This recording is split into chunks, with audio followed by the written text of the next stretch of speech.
Bonjour tout le monde. Je vous invite à ouvrir vos Bibles dans l'Épître de Jacques, le chapitre 5. On va voir ensemble les versets 13 à 18. Donc, la lettre de Jacques 5, versets 13 à 18. Moi, je lis dans la version Louis II. Mais avant qu'on regarde ce texte-là, j'aimerais mentionner que lorsqu'on étudie un texte de la Bible, c'est toujours mieux de faire verset par verset, parce que ça nous permet d'avoir vraiment le fil conducteur du livre. Donc, l'avantage, c'est que tu n'as pas besoin de te creuser la tête pour savoir qu'est-ce que tu vas prêcher dimanche prochain. Tu ne fais que poursuivre ce que tu as commencé. Sauf que des fois, on peut arriver où est-ce qu'on tombe sur des textes que ça n'aurait pas été nécessairement notre premier choix. Et le texte qu'on va lire ce matin, c'est quand même un texte qui est difficile. Et puis, on va regarder ce texte-là ensemble. Mais avant, quand je vais faire la lecture, je veux que vous allez remarquer qu'à chaque verset, il y a le mot « prière » dedans. Alors, c'est pour ça que j'ai décidé d'intituler le message, comme vous voyez, « Prière et restauration ». Et qu'est-ce qu'on va voir dans ce texte? On va voir 3 éléments. Le premier élément, c'est du verset 13 au verset 14. On va voir on va répondre à la question « Quand faut-il prier ?» Le deuxième élément, c'est du verset 15 jusqu'au verset 16a. On va parler de comment Dieu répond aux prières. Et finalement, le dernier point, 16b jusqu'au verset 18, on va voir 2 exemples de prière. Mais juste avant, je vais vous demander de vous lever debout pour ceux qui sont capables, comme signe de respect pour la parole de Dieu, et je vais lire du verset 13 à 18 et ensuite je vais prier. Quelqu'un parmi vous est-il dans la souffrance? Qu'il prie. Quelqu'un est-il dans la joie? Qu'il chante des cantiques. Quelqu'un parmi vous est-il malade? Qu'il appelle les anciens de l'Église et que les anciens prient pour lui en loignant d'huile au nom du Seigneur. La prière de la foi sauvera le malade et le Seigneur le relèvera. Et s'il a commis des péchés, il lui sera pardonné. Confessez donc vos péchés les uns aux autres et priez les uns pour les autres afin que vous soyez guéris. La prière agissante du juste a une grande efficacité. Il y était un homme de la même nature que nous. Il pria avec instance pour qu'il ne pleuve point. Il ne tomba point de pluie sur la terre pendant 3 ans et 6 mois. Puis il pria de nouveau, et le ciel donna de la pluie, et la terre produisit son fruit. Père éternel, c'est vraiment avec humilité qu'on veut aborder ta parole et permettre que celle-ci puisse porter du fruit dans nos vies. Dans le nom de ton Fils Jésus. Amen. Merci pour vous asseoir. Alors, comme j'ai dit ce matin, c'est un texte qui est difficile. Et pourquoi c'est un texte qui est difficile? Parce que c'est un texte, dans l'histoire de l'Église, il y a plusieurs interprétations avec ce texte-là. Tout d'abord, il y a, du côté des catholiques, c'est utilisé pour l'extrême-onction. Alors, probablement, vous avez peut-être déjà vu à la télévision quelqu'un qui est sur le point de mourir, il demande au prêtre qu'un prêtre vienne et puis qu'il mette de l'asperge sur lui de l'huile. Alors, ça vient de ce texte-là. Sauf que le problème, c'est que dans le texte qu'on vient de lire, on ne parle pas de quelqu'un qui va mourir, et même on voit que le résultat, c'est qu'après, la personne est vivante. Donc, ça ne s'applique pas pour ça. Ensuite, c'est souvent utilisé aussi, par exemple, dans le milieu des charismatiques, plus particulièrement ce qu'on appelle « the word of faith ». Et j'ai côtoyé, il y a quelques années, un pasteur qui prenait ce texte-là pour garantir, parce que le verset 15 dit que c'est une garantie, que lorsque tu le fais, la personne est guérie.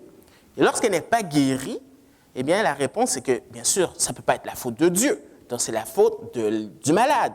Et le malade n'avait pas assez de foi. Mais le texte qu'on vient de lire ici, au verset 16, dit que ce n'est pas la foi du malade qui va faire une différence, c'est la foi des anciens. Finalement, c'est un texte aussi qui est difficile d'interprétation pour les anciens. Parce que quand je faisais cette étude-là, je lis les commentaires, j'écoute, et j'ai même entendu un pasteur de notre association qui expliquait qu'à un moment donné, il a parlé avec d'autres pasteurs de notre association pour débattre sur ce texte-là, et ils avaient différentes interprétations. Alors, c'est un texte, ce matin, qui est difficile, Et oui, dans la Bible, il y a des textes qui sont plus difficiles que d'autres. Alors, la raison pour laquelle ce texte est difficile, c'est, alors il y en a plusieurs, au niveau lexical. Nous avons, qu'importe vos versions que vous avez ce matin, dans l'original, c'est le grec de l'époque, le grec qui est le langage du peuple. Et lorsqu'on traduit d'une langue à une autre, il y a toujours des éléments qui sont difficiles à avoir la nuance. Si au moins vous parlez deux langues ce matin, si vous êtes familier avec vraiment deux langues, vous comprenez qu'est-ce que je veux dire. Il y a certains mots qu'on peut essayer de traduire en français et que il manque quelque chose. Alors, c'est une raison. Une autre raison, c'est au niveau contextuel. Ça s'est passé il y a 2000 ans, dans un endroit bien précis, et ils ont des coutumes, des mœurs que nous, on n'a pas. Par exemple, pas juste ça, par exemple, lorsqu'on dit un mot, juste un mot, et si on n'a pas le contexte, on peut dire plusieurs choses. Par exemple, en anglais, si je dis le mot « apple », qui veut dire « pomme », eh bien, ça peut signifier une ville, le Big Apple, New York. Si tu dis juste Apple, ça peut être un ordinateur, un Mac. Si tu dis You are the apple of my eyes, c'est un terme d'affection, et ça peut simplement dire un fruit. Donc, le contexte est important de savoir qu'est-ce que ça veut dire. Et finalement, il y a la culture. Parce qu'à l'époque, par exemple, lorsqu'on mettait de l'huile, bien, sur quelqu'un, il y avait différentes utilisations. Des fois, ça pouvait être utilisé pour la médecine. Par exemple, dans Luc 10, quand Jésus parle de la parabole du Samaritain, on dit que le Samaritain est allé, il a versé de l'huile sur les blessures de l'individu. Des fois, ça veut dire aussi accueillir quelqu'un, l'hospitalité. Dans Luc 7, Jésus va reprocher Simon le pharisien de dire « Je suis venu chez toi et tu n'as même pas mis de l'huile sur ma tête. » Des fois, c'est utilisé aussi dans un terme d'une cérémonie sacrée, comme oindre le prophète, les sacrificateurs, le roi. Et d'autres fois, c'est utilisé comme pour un terme de tous les jours, quelque chose qui est commun, qui n'est pas sacré. Donc, on voit vraiment les raisons pour lesquelles le texte est difficile. Et pourtant, ce n'est pas une excuse. Ce n'est pas une excuse de dire c'est trop difficile. Parce que Dieu, c'est un Dieu qui communique. Il a communiqué avec un langage. Et avec un langage, il y a des règles. Et notre rôle, c'est de pouvoir comprendre les règles. Et la clé pour comprendre, c'est le contexte. Alors, je ne travaille pas comme agent immobilier, mais on m'a toujours dit que la règle pour les gens qui travaillent dans ce genre de milieu, c'est le lieu, le lieu, le lieu. Et quand on veut interpréter et comprendre ce que Dieu dit, il faut qu'on regarde le contexte, le contexte, le contexte. Pas ce que moi je veux, pas ce que mon prédicateur préféré dit, pas ce que j'ai toujours appris, mais qu'est-ce que la Bible dit. Et ça prend du courage pour nous d'enlever nos lunettes et d'essayer de regarder le contexte.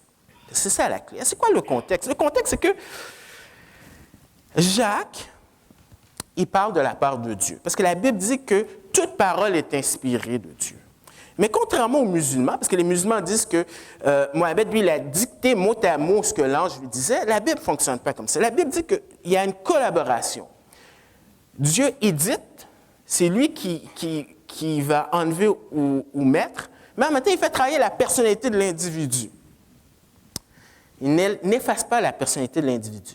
Et à cette époque-là, Jacques, qu'est-ce qu'il fait? Il fait comme tous les gens de l'époque. Lorsque tu écris une lettre, tu écris d'abord un prologue, c'est-à-dire que tu introduis ta lettre avec le thème que tu vas mentionner. Et à la fin du prologue, tu vas indiquer sur quoi tu vas élaborer ta lettre. Et lorsque tu parles après le corps de la lettre, c'est-à-dire après avoir développé ce que tu voulais dire, tu viens avec une conclusion. Et c'est l'épilogue du verset 7 au verset 20. Maintenant, quand on a une conclusion, ce n'est pas le temps de mentionner quelque chose de nouveau. Parce qu'une conclusion, c'est un résumé de qu'est-ce que tu as dit avec une certaine application. Donc, quand on comprend ça, d'ailleurs, c'est une des choses, si vous lisez des bouquins sur la prédication, ou si vous prenez un cours sur la prédication, ils vont toujours vous dire la pire chose à faire lorsque vous êtes en train de conclure, c'est de dire, en conclusion, puis finalement, tu commences avec quelque chose d'autre. C'est comme si tu étais un avion, tu es un pilote, l'avion est prêt à descendre et oh, il recommence encore à monter. Donc, en conclusion, ce n'est pas le temps de commencer un enseignement nouveau. Et Jacques, durant toute sa lettre, ne parle pas de guérison de quelqu'un qui est malade. Qu'est-ce que Jacques parle pendant toute la lettre? Bien, c'est la persévérance et la patience dans les épreuves. C'est un test. Test, pourquoi? Test pour qu'on puisse grandir spirituellement, parce que Dieu ne veut pas qu'on soit juste au stade de dire « Ah, ben je suis sauvé maintenant, j'ai juste besoin d'attendre le ciel. » Non, c'est pas ça. On est appelé à grandir encore plus. Le monde, lorsqu'ils célèbrent leur anniversaire de mariage, bien, des gens ils vont dire « Oh, ça fait 25 ans que je suis avec cette personne-là. Oh, je ne peux pas juste imaginer quand ça va être 50 ans. » Mais nous, comme chrétiens, ça ne devrait pas être comme ça. Notre relation avec Jésus, à chaque année, on devrait encore plus grandir, plus aimer Jésus. C'est ça le thème de la lettre de Jacques. Donc, quand on comprend le contexte, là, on va commencer avec la première question. Quand devons-nous prier? Et au verset 13, Jacques dit, « Quelqu'un parmi vous est-il dans la souffrance qu'il prie? » Ce que Jacques va faire au verset 13 et 14, il mentionne 3 questions. Les 3 questions sont reliées entre elles. Il ne faut pas penser qu'il pose une question ici, une autre question par là, puis il n'y a aucun lien. Les 3 sont reliés. Les 3 sont reliés dans un contexte, le contexte de l'épreuve. Et la première question va influencer les autres. Donc, quand on comprend ça, ce que Jacques dit, c'est quand est-ce devons-nous prier? Bien, par exemple, dans les temps d'affliction. Le mot qui est utilisé, le verbe, c'est « qu'il prie ». C'est un présent à l'impératif. Ça veut dire quoi? C'est un ordre, mais aussi c'est un principe. C'est-à-dire que quand les épreuves viennent, il ne faut pas que tu attendes à la dernière minute pour prier. Ça devrait être un principe, ça devrait être un réflexe. Quand l'affliction vient, prie, demande de l'aide de Dieu. Parce que c'est de l'humilité. Il ne faut pas attendre la dernière minute pour prier et chercher Dieu. Mais on a le mot souffrance. Alors, qu'est-ce que ça veut dire? La définition, kakopathéo. Dans le grec, des fois, tu rajoutes un mot, un suffixe ou un préfixe, et ça te donne d'autres indices sur qu'est-ce que le mot veut dire. Et devant, on a le mot kako. Et kako, ça veut dire mauvais. En d'autres mots, ce n'est pas une petite souffrance comme ça, là, une petite tape sur les doigts. C'est quelque chose d'intense. Mais ce n'est pas la première fois qu'on voit ce mot-là. Ce mot-là, sous une forme, mais ça a la même racine, c'est au verset 10. Le verset 10 de ce chapitre-là, il dit « Prenez, mes frères, pour modèle de souffrance et de patience, les prophètes qui ont parlé au nom du Seigneur. » Donc, le contexte, eh bien, c'est encore la persévérance et la patience. On avait vu dimanche dernier que l'exemple qu'il donnait, c'était de regarder aux prophètes, parce que les prophètes, excusez l'expression, mais ils en ont bavé. Et les exemples qui sont donnés dans la Bible des prophètes qui ont été patients par rapport à l'épreuve, eh bien, il n'y a rien qui est mentionné de maladie. Je ne suis pas en train de dire que la maladie n'est pas une épreuve. Ce que je suis en train de dire, c'est que Jacques met l'emphase, pas sur la maladie, mais sur comment ces prophètes-là ont dû faire face à l'adversité, au martyre, à l'humiliation et à tout ce qui vient avec ça. Donc, qu'est-ce que Jacques est en train de te dire? C'est que il y a une application. Quand l'épreuve vient dans ta vie, souvenez-vous, une conclusion, tu ne fais que de répéter ce que tu as dit au début. Voici l'attitude que tu devrais avoir quand la souffrance, les épreuves viennent dans ta vie. Ce n'est pas Jacques 1, verset 7-8, mais plutôt Jacques 1 à partir du verset 5 et 6. Il dit, si quelqu'un d'entre vous manque de sagesse, qu'il la demande à Dieu, qui donne à tous simplement et sans reproche, et elle lui sera donnée. Mais qu'il demande avec foi, sans douter, car celui qui doute est semblable au flot de la mer agité par le vent et poussé de côté et d'autre. En d'autres mots, Jacques dit que quand l'épreuve va venir, et elle va venir, ce qui va faire la différence, c'est si tu puises dans la parole de Dieu, que tu demandes à Dieu, Seigneur, donne-moi la sagesse d'utiliser tel principe biblique dans ma situation. Parce qu'on a tous des situations différentes. Je donne un exemple. Admettons qu'on vous a trahi. Quelqu'un était proche de vous. Alors, au lieu d'avoir la réaction, d'avoir de l'amertume, de la rancune, d'être fâché, on a le réflexe de dire, Seigneur, est-ce que dans la Bible, tu parles de trahison? Et si on connaît sa Bible, on va penser par exemple à l'histoire de Joseph. Joseph qui a été trahi par ses frères. Et là, on regarde, on médite, on dit, Seigneur, comment Joseph a fait pour pouvoir aimer ses frères après tout ce qu'ils lui ont fait? Et là, on réalise, wow, Seigneur, tu es grand. Ce que tu as utilisé, ce que tu as fait pour Joseph, tu peux le faire pour moi. Et on a confiance en Dieu. Vous voyez, c'est comme ça que Jacques veut qu'on réagisse quand on prie. Et ça va amener à quoi? Si on a une attitude comme ça, mais l'attitude, ça va amener on va prendre dans des temps de réjouissance. Alors, si on revient dans la suite du verset, au verset 13b, Jacques dit, « Quelqu'un est-il dans la joie qui chante des cantiques? » Puis on peut se dire, mais est-ce qu'il y a un lien? Oui, il y a un lien. Parce que, littéralement, dans nos Bibles, on dit joie, mais dans le grec, c'est plein de courage. Ça veut dire quoi? Ça veut dire d'être encouragé. Ce mot-là est utilisé dans Acte 27. Quand Paul est dans un bateau pour se rendre à Rome, Luc mentionne qu'il y a eu un naufrage, et puis ils sont en train de errer, puis ça fait des jours qu'ils n'ont pas vu le soleil, la terre. Et Luc dit qu'on était en train de désespérer au point même qu'on croyait qu'on allait mourir. Et Paul vient et Paul leur dit, « Hey, j'ai une bonne nouvelle à vous dire. Le Dieu que je sers m'a envoyé un ange pour vous dire que nous allons trouver terre bientôt. » Et le mot qui est utilisé, c'est cette idée d'être plein de courage. C'est-à-dire qu'ils sont encouragés. Alors, ça veut dire quoi? Ça veut dire que le processus, c'est que quand l'épreuve vient dans ta vie et que tu médites sur comment Dieu peut m'aider, il se déroule quelque chose dans ta tête. Et Jacques le décrit dans Jacques 1, verset 2, 4. Il dit ceci. « Mes frères, regardez comme un sujet de joie complète les diverses épreuves auxquelles vous pouvez être exposés, sachant que l'épreuve, dans ce contexte-ci, c'est un test, pas pour qu'on échoue, mais pour qu'on puisse grandir, passer, sachant que l'épreuve de votre foi produit la patience, mais c'est mieux traduit par persévérance, mais il faut que la persévérance accomplisse parfaitement, c'est-à-dire la maturité, son œuvre avec que vous soyez parfait et accompli sans faillir en rien. En d'autres mots, quand l'épreuve vient et tu prends le temps de méditer et tu te dis, Seigneur, tu m'envoies ces épreuves-là, tu veux que je grandisse.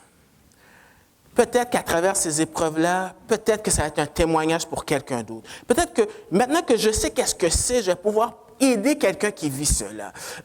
Qu'importe, à un moment donné, ce n'est pas que tu te réjouis. Jacques dit, il ne faut pas que tu te réjouis que tu aies mal de ces souffrances, mais que tu aies la perspective à la fin. Comme quelqu'un qui fait un marathon, c'est pénible, mais qu'est-ce qui le motive? C'est à la fin.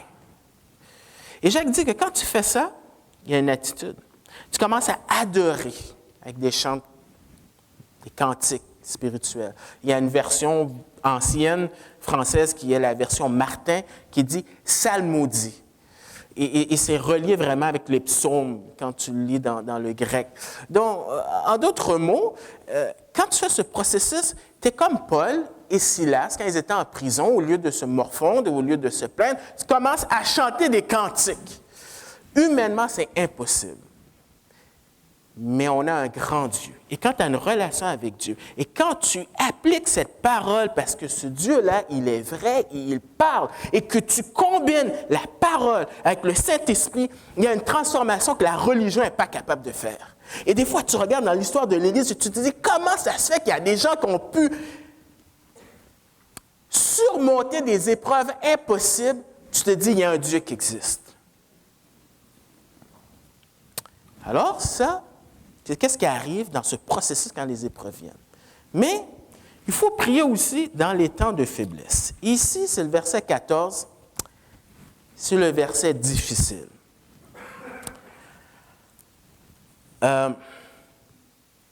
C'est toujours un défi d'essayer d'expliquer tout dans un court laps de temps. Prenez des notes si vous voulez. Vous pourrez peut-être le réécouter sur Internet.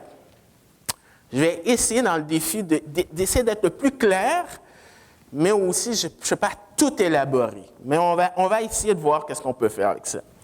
Verset 14, je relis. « Quelqu'un parmi vous est-il malade, qu'il appelle les anciens de l'Église et que les anciens prient pour lui en loignant d'huile au nom du Seigneur. » Alors, le premier défi, c'est qu'est-ce que ça veut dire malade? Parce que c'est écrit en français, mais nous, il faut qu'on regarde dans l'original le grec. Asténéo. Alors, on a un A devant qui veut dire une négation et le reste du mot qui veut dire force. Alors, c'est quelqu'un qui est sans force. C'est ça que ça veut dire. Mais la question qu'on doit se poser, c'est est-ce qu'il parle d'une sans force spirituelle ou sans force physique? C'est ça la question. Et là, je vous épargne, je vais faire un résumé de mes études. La Bible parle de ce mot-là, et dans les évangiles et dans les actes, 70% des cas, on parle de quelque chose de physique. 70%. Et 30%, c'est spirituel. Mais quand tu regardes les versets dans les Épîtres, c'est le contraire. 70%, ce mot-là, il fait référence à spirituel et 30% au physique. Là, on lit une épître. Donc, on se dit, bon, probablement, il peut parler de spirituel. Mais il y a quand même un 30%. Donc, on ne peut pas prendre ça pour garantir qu'il est en train de parler de quelque chose de physique. Donc, il faut regarder ailleurs. Le grec, il y a plusieurs mots en grec. Et un des mots qui est utilisé pour parler toujours de quelque chose de physique, bien, c'est un mot grec, arestos, qui se trouve à peu près 5 ou 6 fois, donc 4 fois à peu près dans l'Évangile de Marc. Et qu'est-ce qui est intéressant avec ce mot-là, c'est que Paul combine le mot asténéo avec cet autre mot qui est toujours utilisé pour faire référence à quelque chose de physique. Et si vous retournez dans vos Bibles, dans 1 Corinthiens 11, verset 30, qui parle du repas du Seigneur, il dit ceci, dans ma version, « C'est pour cela qu'il y a parmi vous beaucoup d'infirmes. » Et c'est le mot qui est utilisé pour parler de quelque chose de physique. Donc, il y a des gens qui sont malades. Ensuite, il dit « et de malades ». Et ça, c'est ce mot-là. Alors, ce serait un non-sens de dire « il y a des malades et des malades ». Et souvenez-vous, il y a quand même dans les Épîtres 70% des cas que c'est spirituel. Donc, tu as un exemple de quelqu'un qui est malade physiquement et tu as aussi un exemple de quelqu'un qui sont malades spirituellement. Et si Jacques voulait être précis, il aurait utilisé l'autre mot pour être sûr qu'on parle de quelqu'un qui est malade physiquement. Mais on pourrait se dire, il y a peut-être possibilité que ce soit quelqu'un de physique. Bien, le verset 15 de Jacques 5 nous dit, « La prière de la foi sauvera le malade. » Alors, on parle toujours de le même individu. Mais ici, le mot « malade » n'est pas le même mot « malade » qu'au verset 14. On va le voir au verset tout à l'heure. Mais ce mot-là qui est utilisé pour malade, il fait toujours référence à quelqu'un qui est malade spirituellement. Donc, quand tu combines, pas mon opinion, quand tu combines le contexte avec toutes les fois que le mot est utilisé, bien, on peut déduire qu'ici, lorsqu'il parle de quelqu'un ici, il parle de quelqu'un qui est faible spirituellement. Qu'est-ce qui se passe? Je vous remets le contexte. Tu as une épreuve qui vient dans ta vie. Tu pries. Tu peux t'appuyer sur ce que la Bible dit et faire confiance et tourner cette épreuve en victoire et te réjouir, ou tu peux faire le contraire. Et Jacques dit dans Jacques 1, versets 7 à 8, il dit ceci. Je vais revenir au verset 5. « Si quelqu'un d'entre vous manque de sagesse, qu'il demande à Dieu qui donne à tous simplement et sans reproche, et elle lui sera donnée. Mais qu'il demande avec foi, sans douter, car celui qui doute est semblable au flot de la mer, agité par le vent et poussé de côté et d'autre. Qu'un tel homme ne s'imagine pas qu'il recevra quelque chose du Seigneur. C'est un homme irrésolu, inconstant dans toutes ses voies. » Alors, le résultat, c'est que tu as quelqu'un, quand les épreuves viennent, au lieu de puiser dans la parole de Dieu, c'est quelqu'un qui ne puise pas dans la parole de Dieu, et quand les épreuves viennent, il est ballotté. Il a ce qu'on pourrait dire une dépression spirituelle. Parce qu'il pense seulement à ses épreuves. Il n'arrive pas à voir que Dieu est plus grand que les épreuves. Comme les 10 espions qui sont arrivés dans la terre promise et qui sont revenus, ils ont dit, il y a des géants, oui, il y a Dieu, mais il y a des géants. Puis c'est des géants, des Anakim. Tandis que Josué et Caleb ont dit, non, non, non, non. Oui, ils sont grands, mais on a un Dieu encore plus grand qu'eux. Mais ça, c'est quelqu'un qui n'arrive pas à voir Dieu devant. C'est tellement grave qu'il est déprimé. Et dans la Bible, il y a des gens comme ça. Il y a quelqu'un comme Élie.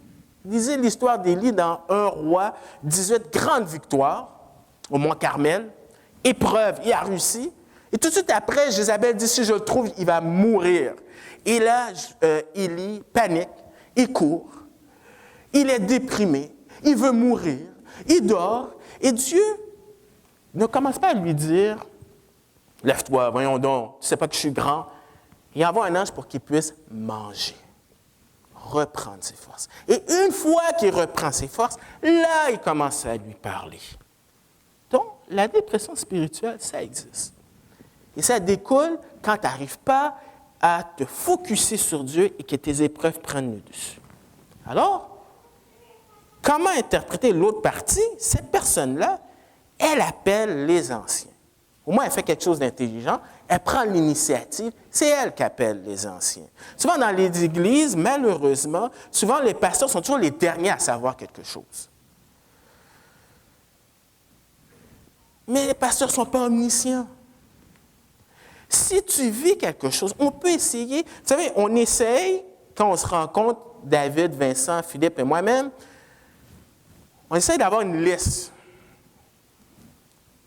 du bottin et de prier pour les gens, d'appeler pour dire est-ce que ça va, est-ce qu'il y a un sujet de prière. Mais on ne peut pas le savoir.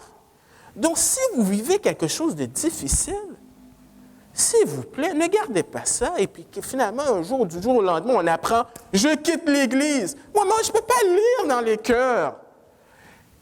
C'est votre responsabilité de nous dire que ça ne va pas bien. Et cette personne-là, elle le fait. Elle appelle les anciens qui viennent, loignent d'huile au nom du Seigneur. Alors, qu'est-ce qui se passe? Qu'est-ce que ça veut dire? Tout d'abord, il y a plusieurs choses à regarder. D'abord, il y a ancien et Église. Jacques, c'est la première. Regardez, toujours contexte. Jacques, c'est la première lettre du Nouveau Testament. Première lettre. Verset 1, il dit qu'il s'adresse à des Juifs chrétiens qui sont éparpillés partout. Le mot Église n'est jamais utilisé. C'est la première fois qu'il est utilisé.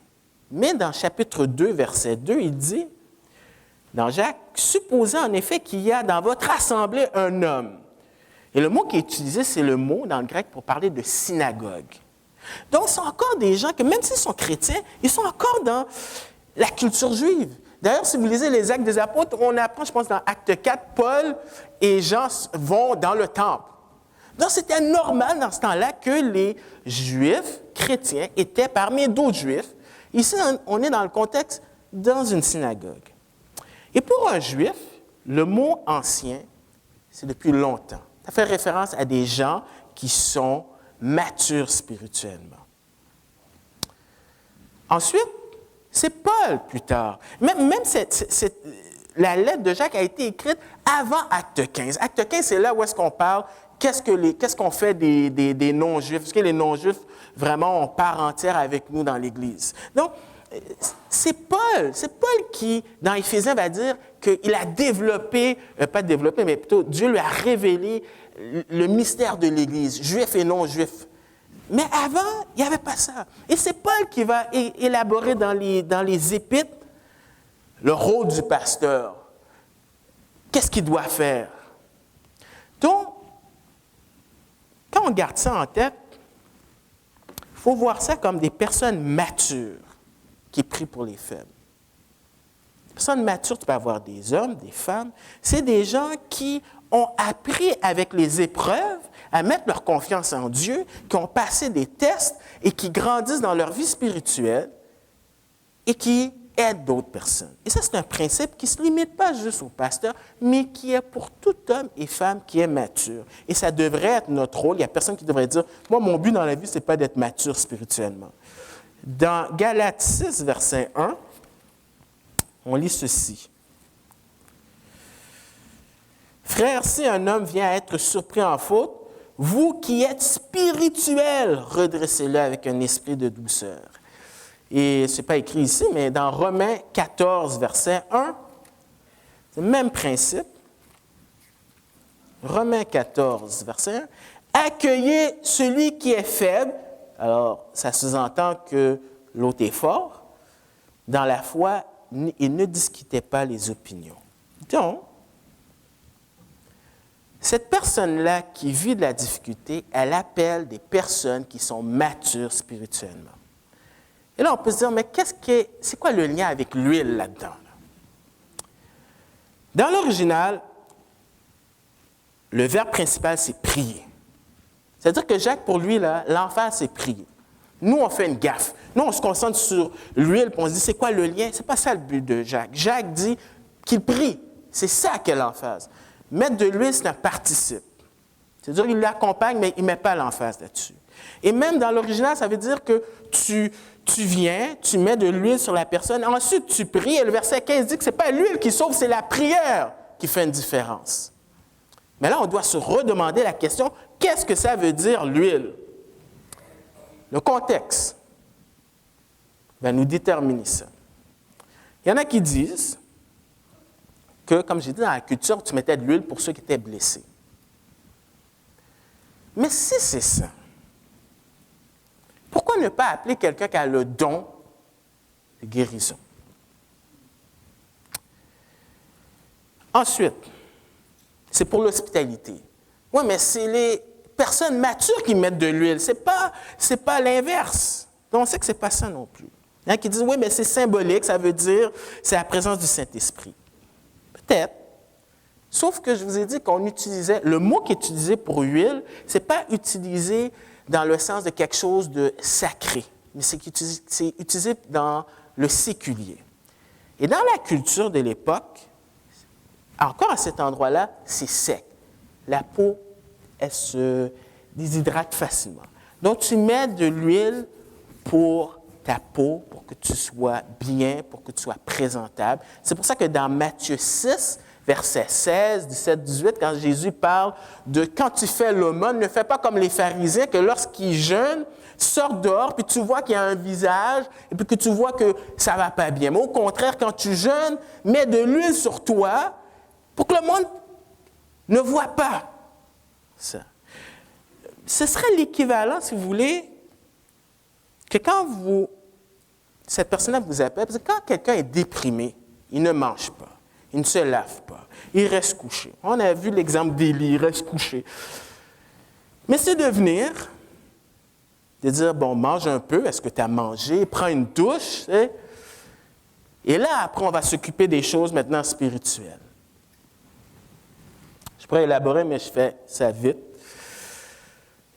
Et ça, ils le font au nom du Seigneur. C'est-à-dire que la prière, ils n'ont pas de pouvoir en soi, c'est vraiment avec l'autorité du Seigneur, la volonté du Seigneur. Donc, c'est ça qu'on doit faire quand on doit prier. Mais c'est quoi le résultat? Alors, c'est la restauration. Alors, là, verset 15. La prière de la foi sauvera le malade et le Seigneur le relèvera. Alors, on a encore le mot « malade ». Alors, est-ce qu'on parle de quelqu'un qui est malade physiquement? Là, vous devez comprendre, je ne suis pas en train de dire que Dieu n'est pas capable de guérir quelqu'un qui est malade. Ce n'est pas ça, physiquement. Ce n'est pas ça.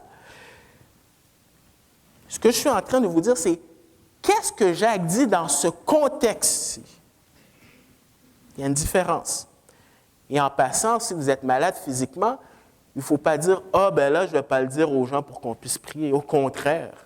Mais je veux juste que vous compreniez que ici, l'emphase est mise dans un contexte particulier. Et le mot « malade », bien, dans le grec, c'est un autre mot qui veut dire « kamno ». Et ce mot-là, parce que le Nouveau Testament, c'était le langage du peuple. Il y avait le langage grec du peuple. Mais 300 ou 400 ans avant, on appelait ça le grec classique. C'était utilisé pour quelqu'un qui est malade physiquement. Mais plus tard, le mot a changé et est utilisé pour quelqu'un qui est malade spirituellement. Et dans la Bible, c'est utilisé 3 fois. Et 3 fois, on parle de quelqu'un qui est fatigué, qui a de l'angoisse et qui a de la détresse. Et un des textes, c'est dans Hébreux 12, verset 3. Hébreux 12, qui est un contexte similaire à Jacques, c'est des Juifs chrétiens qui sont tentés de revenir dans le judaïsme à cause de la persécution, des épreuves qu'ils sont en train de subir. Et l'Auteur est en train de les encourager à rester fidèles, à passer ce test. Et il donne comme exemple celui de Jésus. Et il dit au verset 3, « Considérez en effet celui qui a supporté contre sa personne une telle opposition, l'épreuve, de la part des pécheurs, afin que vous ne vous lassiez point l'âme découragée. » Et le mot « lassiez point », c'est ce mot-là dans le grec. Donc, pour revenir, je vous remets la mise en situation. Quelqu'un vit des épreuves, il est submergé par les épreuves, il est découragé. Il ne peut même pas prier pour lui-même parce qu'il est ballotté. Il appelle des gens spirituels, des gens matures, qui viennent prier pour lui, qui disent, bon, essaye, bon, présente-toi, lave-toi, hein, puis ensuite, on prie. Et ces gens-là ont confiance à un Dieu qui écoute, un Dieu qui veut restaurer la personne. Et le texte dit, cette personne sera sauvée. Pas sauvée de l'enfer, parce que Jacques dit qu'il s'adresse déjà à des chrétiens. Mais encore une fois, le mot « sauver » dans le grec, ça veut dire « délivrer ». Délivrer de quoi? Bien, dans le contexte, c'est délivrer de cette épreuve-là. Alors, on a le pécheur. Restauration du faible, restauration du pécheur. Verset 15. « Le Seigneur le relèvera, et s'il a commis des péchés, il lui sera pardonné. » Cette personne est relevée par Dieu, et pas un homme. Malheureusement, trop souvent, on met notre confiance en un homme en disant que c'est cette personne-là, ou ce pasteur-là, ou ce prédicateur-là, ou cette église-là, au lieu de penser que tous ces gens-là sont juste des instruments et que c'est Dieu. Cette personne va être pardonnée. Ça, c'est une autre raison de voir qu'il y a probablement quelque chose de spirituel. Le texte dit « s'il a commis », ça ne veut pas dire qu'il l'a fait, mais quand tu es submergé par des épreuves et quand tu as une dépression spirituelle, ça va amener au péché. Si tu ne te remets pas là, si tu ne reviens pas sur la traque, c'est ça qui est arrivé avec Job. Job commence à être déprimé. Il déprime, il commence à... Tu vois là qu'il est sur une mauvaise pente. Bien, il lui sera pardonné. Et ça, c'est une garantie. Pourquoi c'est une garantie? Parce que 1 Jean 1, verset 8, 9 le dit, que si tu confesses ton péché, Dieu est fidèle pour pardonner. Même si tu ne sens pas dans ton cœur que ça bouillonne, les émotions n'ont rien à voir là-dedans. Si tu mets ta confiance, la parole de Dieu dit, t'es pardonné, t'es pardonné. Et c'est pas, est-ce que je suis sauvé un jour? Oh non, je ne suis pas sauvé aujourd'hui. Est-ce que je suis sauvé aujourd'hui? Non, non. Si vraiment tu mets ta confiance, la Bible dit, c'est sûr. Mais il y a une restauration aussi dans les relations personnelles. Le verset 16 dit « Confessez donc vos péchés les uns les autres et priez les uns pour les autres afin que vous soyez guéris. » Alors, le verset 16, on a le mot « donc ».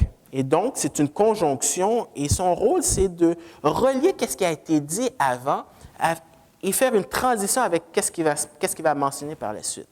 Ce que Jacques est en train de dire, c'est ce que vous avez vu dans cette image de quelqu'un qui ne va pas bien spirituellement et qui a des gens matures pour l'aider, il faut l'appliquer aussi dans vos relations. Parce qu'on est tous sauvés par grâce, mais jusqu'à ce qu'on ait notre état de glorification, on va pécher. Et quand tu pêches envers Dieu, et des fois, tu pêches aussi envers ton prochain. Et c'est pour ça qu'il faut que tu confesses. Confesser ne veut pas dire que tu le dis à tout le monde. Parce que le contexte ici, c'est qu'il a appelé des gens bien particuliers, un groupe bien restreint. Et ça ne veut pas dire que tu vas devant un prêtre. De toute façon, on l'a dit, c'est Dieu qui pardonne. Ça veut dire ici que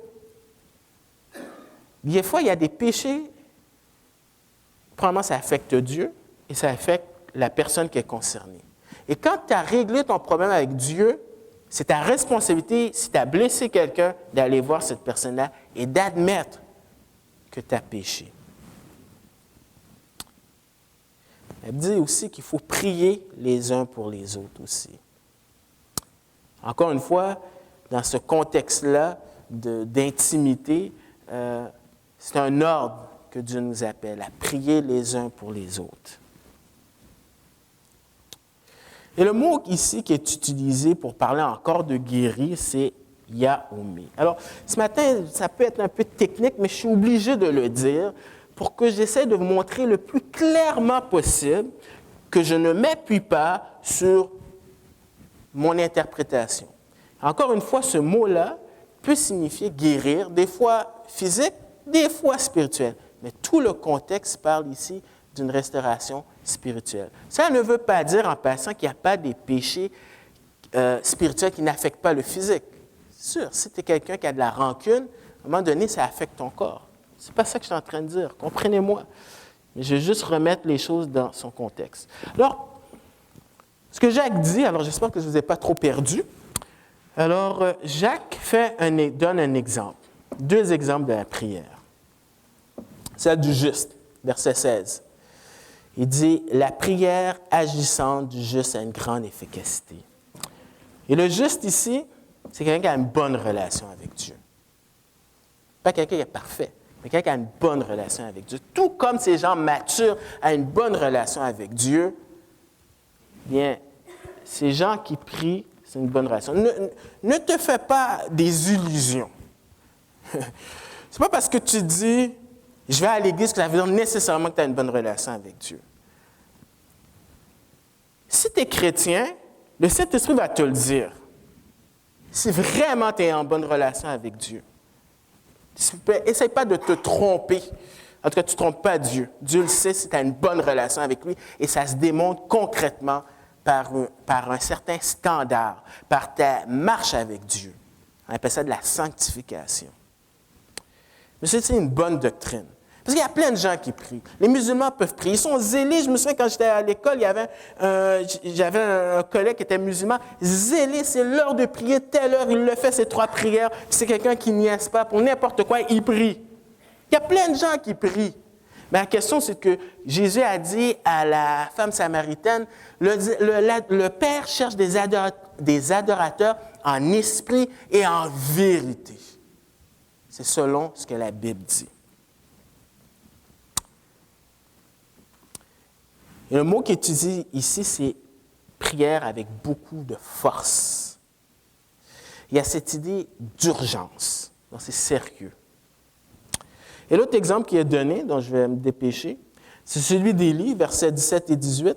Élie était un homme de la même nature que nous. Il priait avec instance pour qu'il ne pleuve point et il ne tombe à point de pluie sur la terre pendant 3 ans et 6 mois. Puis il pria de nouveau et le ciel donna de la pluie et la terre produisit son fruit. Donc, très vite, Élie est semblable à nous.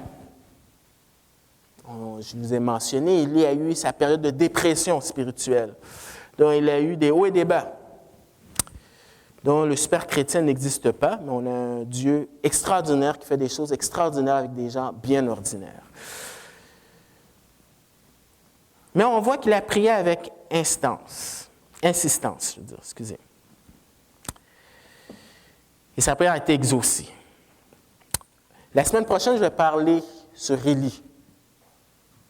Parce que les Juifs savaient déjà le contexte. Nous, comme je l'ai dit, une de nos lacunes, c'est qu'on ne connaît pas assez bien l'Ancien Testament. Et parce qu'on ne connaît pas assez bien l'Ancien Testament, il y a des choses qu'on manque. Mais vous pouvez prendre en note, je n'ai pas le temps d'élaborer, mais c'est dans ce contexte-ci qu'il a prié et puis qu'il a été exaucé. 1 Roi 17, verset 1, 1 Roi 18, verset 41 à 45. Alors, très vite, qu'est-ce que ça veut dire? Qu'est-ce que Jacques veut mentionner? C'est quoi le lien? C'est que le peuple d'Israël est en train de subir un échec spirituel. Ils adorent Baal au lieu de servir Dieu. Et notre individu dans Jacques aussi est en train d'échouer. Les épreuves viennent, au lieu de faire confiance à Dieu, il ne fait pas confiance à Dieu. Il y a une dépression spirituelle, il est sur le point de pécher. Peut-être même qu'il pêche. Un croyant juste peut renverser une situation spirituelle, c'est-à-dire quelqu'un qui est mature peut aider le croyant qui est faible, et de même, Élie aussi a pu renverser la situation spirituelle de la nation. Donc, en conclusion, c'est que malheureusement, les gens regardent ce texte-là et se disent « À quoi ça sert l'huile? Est-ce que je peux être guéri ou pas guéri? » Et ça, c'est complètement manquer le bateau. C'est pas ça le but de Jacques. Le but de Jacques, là, c'est la prière doit être une priorité. C'est ça le but de Jacques. Quand les épreuves viennent, tu dois prier à Dieu. Pas seulement quand les épreuves viennent, mais spécialement quand les épreuves viennent, tu dois prier à Dieu. C'est ça qui est l'emphase. Et ça, c'est accompagné de foi. Tu fais confiance à Dieu. C'est accompagné de solidarité. Ce n'est pas juste, je prie moi tout seul. Non, on prie ensemble. Ce qui est merveilleux à l'Église, c'est qu'on a des opportunités. C'est pour ça que le dimanche matin, des fois, à chaque dimanche, on a l'occasion de pouvoir prier de 9h30 à 10h pendant l'été. Et si c'est possible, venez, ça fait du bien. Donc, il faut être solidaire. Et aussi, c'est aussi de prier avec ferveur. Alors, c'est ça l'emphase. Mais juste pour conclure, parce que c'est quand même un texte qui est débattu par rapport à la guérison, la restauration dans ce passage spécifique, je spécifie, n'est pas physique. Pourquoi? Parce que le contexte est celui de la persévérance. Parce que le verset 15 parle d'une promesse de guérison. Il dit « Il sera sauvé », c'est garanti. Et si c'était vrai, on serait toujours guéri physiquement. On serait toujours, parce que Dieu ne ment pas. Maintenant, Dieu peut se... Cela ne veut pas dire que des fois, Dieu peut guérir. Mais Dieu n'est pas dans l'obligation de guérir. Mais il est dans l'obligation de faire ce que sa parole dit. Et dans sa parole, ici, on parle d'une restauration spirituelle, et ça, c'est une garantie. Et finalement, ça contredit d'autres passages du Nouveau Testament. Parce que Paul a laissé Timothée malade, il a laissé d'autres compagnons malades. Alors pourquoi ne pas avoir appliqué cela? Tout simplement, il serait guéri.